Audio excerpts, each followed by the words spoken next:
पैशाची उणीव जाल्ल्यान पर्यटन खात्याचे दोन महत्त्वाचे प्रकल्प पेंडींग आसात.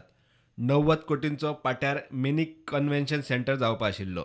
केंद्राचे स्वदेश दर्शनाकडच्यान 42 कोटी मेळिल्ले जाल्यार उरिल्ले राज्य सरकाराचे. प्रकल्प डिसेंबर 2021 जावपाचो डिसेंबर 2022 मेरेन मुजत वाडयली. एम वेंकटराव इन्फ्रा कंपनीक हे काम मेळ्ळां. फार्मागुडेर हॉस्पिटॅलिटी आनी स्किल डेव्हलपमेंट अकादेमीचें काम चल्लां.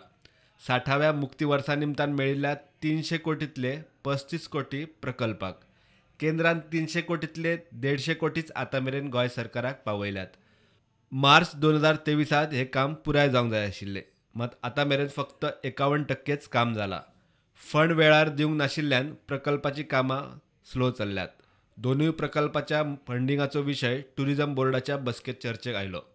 मिनी कन्व्हेन्शन सेंटरात सभाघर, बेजमेंट पार्किंग, बोर्ड रूम, प्रदर्शन हॉल, रेस्टॉरंटा सारखे सुविधा आसतल्यो. G20 सारकेले उपक्रम गोंयांत जावपाचे आसतना असल्यो साधन सुविधा तयार आसप गरजेचें म्हूण टुरिझम बोर्डाच्या बसकेत चर्चा जाली. प्रुडंटा खातीर ओमकार फळारी आनी शिरीष कुंकळेकार.